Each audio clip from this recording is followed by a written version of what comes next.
Reach out and touch faith.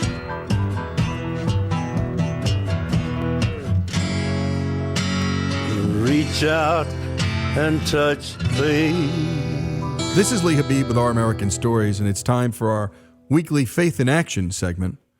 It's all about what people of faith do in the public square or how faith changed their life.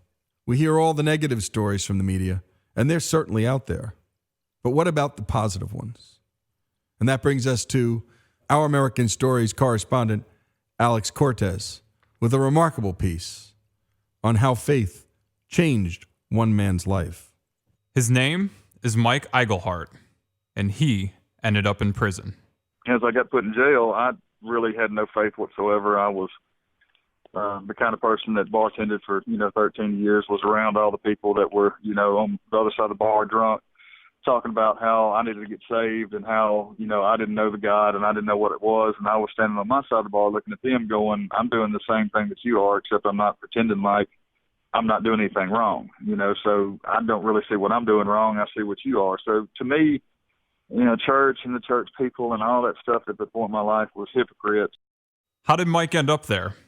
Physically there in prison and emotionally in a dark place. When I was in 6th grade or 7th grade, my mom and dad, I guess it was 6th grade, my mom and dad got divorced. Really blamed myself for a lot of that. As a child, didn't really know what to do and what to think, and blame myself for the bulk of what happened in my childhood or what happened in their life and everything. And started sort of turned for the worse and started acting up in school and started doing bad, just didn't have any direction, and got expelled from school. Mike's innocence would continue to be robbed from him. Mom ended up remarrying one of my best friend's dads, and my dad ended up marrying my mom's best friend at the time. So it sort of was a weird situation in life to be a part of all that. When his dad did come to visit him, it wasn't to play baseball. Midway through my 6th grade, 7th grade year, he started coming around quite a bit late at night, drunk, and with a pistol coming to the door talking about, I'm just here to say I love you for the last time. And, he was just drunk. And as a child, I went through that over and over and over again till actually about my 8th, 9th grade year, he actually did commit suicide. And I was, saw that happen. And at that point in my life, I really went south quick. At that point, I didn't have a father anymore. All I'd seen is that weirdness, still thinking I was a part of my mom and dad's split, of them divorcing, and I started turning to drugs. His mom was there, but there was a hole in his life that she couldn't fill. My mom did all she could to be a mother. She just never did say anything or do anything she couldn't be mom and dad at the same time. Mike was reckless with his own life, but when he met a girl named Terry, it began to impact more than just him. 2 weeks before we met, Terry had put a child up for adoption. She had gotten pregnant before with another person, and he ran off to another country and never came back. Mike would make it a repeat nightmare for Terry. For the first time in my life, I had a baby on the way, and I did what most men in my life and the lifestyle that I ran right now was I turned around and ran from it as far as I could. And Mike would run right into prison, wanting nothing to do with Terry and their son. But Terry felt called to do something with him, not that she particularly wanted to. My mom, I remember her coming up one time and speaking to me and saying, hey, I saw Terry and her mom at Walmart, and they expressed interest in coming to see you. Well, it had nothing to do with their life, my son's life or anything, was in jail, didn't know when I was getting out of jail, didn't have a bond set or anything. So instantly in my mind, I thought, well, they're wanting me to sign my rights over to my child. That's why they want to come up here. So I sat in jail and I said, sure, that's fine. You can come see us, and just tell them to come up here. And so they did, walked in. I was totally prepared to sign paperwork over to sign my child away, and she was totally prepared to come in and say, hey, I've been praying for you. Whew. Would we have it in us to do that? It made a deep impact on Mike, and so would his cellmate. I ended up in jail with a guy that committed double homicide. His name was Curtis. And Curtis, the second day I was in jail, looked at me and asked me what I believed. And like every other time in my life to this point, I told him what I believed. I told him exactly what I thought about him asking me that question, and that I had been dodging this thing for the whole entire life outside of jail, and I'm not really going to come and start talking about it inside jail.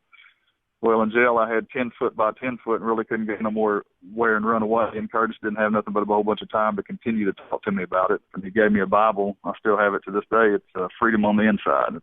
It would make him free, even though he wasn't physically free.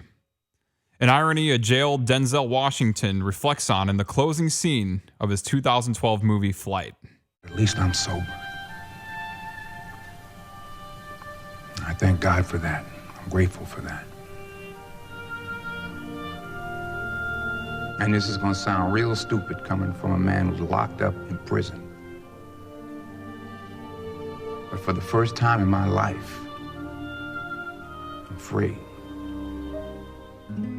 Mike would get out of prison a few months later and reunite with Terry. They would struggle. And with his criminal record, finding work was a struggle. But now, he had a father who believed in him. Mike and Terry would get married and have a daughter. Mike would start his own security business. They were leaders of their church's youth ministry. Life was comfortable for the first time. Too comfortable. 5 minutes from their house was a home for children, coming from the worst circumstances imaginable. Children who were abandoned, abused, neglected, sexually trafficked. Their new home was a place called the Palmer Home for Children. Somebody asked if we'd be interested in maybe, doing, working for Palmer Home for Children. And, at that point I was like, no, I'm good. Everything's fine in my life. I don't need anything else. And then this stirring inside of me came back up of my childhood, and that I'd lost my father when I was about 12 years old. And then my whole life I was raised, I didn't have that father figure. And I started getting this conviction of, man, everything that you're doing in your life right now, you're providing for your family and you're doing this. But I was gone from 5 o'clock in the morning to 10 o'clock at night, 6 days a week. The only time I was with my family was on Sunday afternoons and Sundays during church, and that Sunday afternoon. And then I'd leave and I'd go to work, and that's all I do is work. My family was going on vacations. Everybody was going everywhere, but Daddy wasn't around. My record was so bad. I had a record I always had to put. I had felonies. I had all this stuff on it, and nobody would hire me, and this was still happening. That's why I started that business. And so I said, I'll tell you what, I'll run my background and get somebody and write everything that I've ever done in my life on a background check now. And I said, I know they're going to do a background check. I know it's going to be federal. It's going to be deep. It's going to be everything. And I said, God, if this is really, truly what you want for me, this is going to be a sign that when I turn this in, that they're going to say that you're okay. And so we did. We wrote it down, prayed about it. Everything was pointing to that direction, and turned in that, have you ever been convicted of a crime? And on the actual application, I said, see attached, because I had so much that I had to staple it to the back of it. And, I turned that in and prayed for a few days. And a few days later, we got a phone call, and I said, we're interested in having you. I said, so you're okay with all that stuff? And they said, yeah, God's forgiven you. It's all been 10 years behind your life. So one thing led to another, and I see God's hand in our whole entire life of leading us here. Their daughter had, well, you can say mixed feelings about moving to the Palmer Home for Children. My daughter came to the interview, one of the interviews with us, and the director at the time said, how do you feel about having, brothers? And she said, I've been praying for sisters. And he said, what about brothers? And she said, well, I really haven't been praying for those. She ended up liking the boys too. It almost seems like it's a child's dream. I couldn't imagine, always having enough kids to have a full football team on each side right across the street. Mike and Terry now have 12 children in their house at the Palmer Home for Children. Their 2 children and 10 children they've been entrusted with.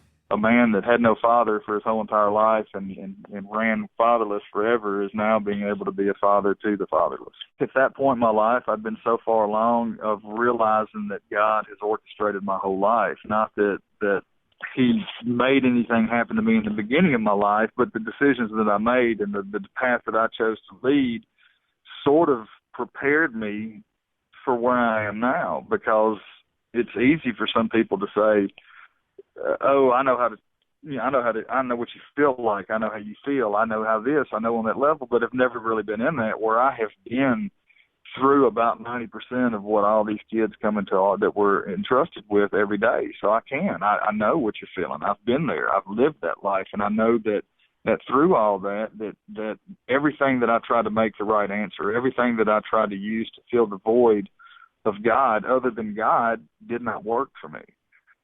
So it's easier to come into this, and literally the kids, when they heard my testimony and heard my story, it was like there was this, wow, okay, so we can listen to you a little bit more because you've sort of been where we're at. I told them all. I said, man, I really wish there was a place like that somebody would have put me in when I was a kid that was an opportunity like that. We all can be that opportunity in another person's life and support places like the Palmer Home for Children, the home for the children of America who need a loving home. To learn more about the Palmer Home and consider supporting their efforts, or consider becoming the Mike and Terry Eigelhart of 10 other children's lives, visit palmerhome.org. This is Alex Cortez for Our American Stories with our weekly Faith in Action series. Send us your stories at ouramericannetwork.org. I'm pressing on. Yeah, I'm pressing on. And I'm pressing on.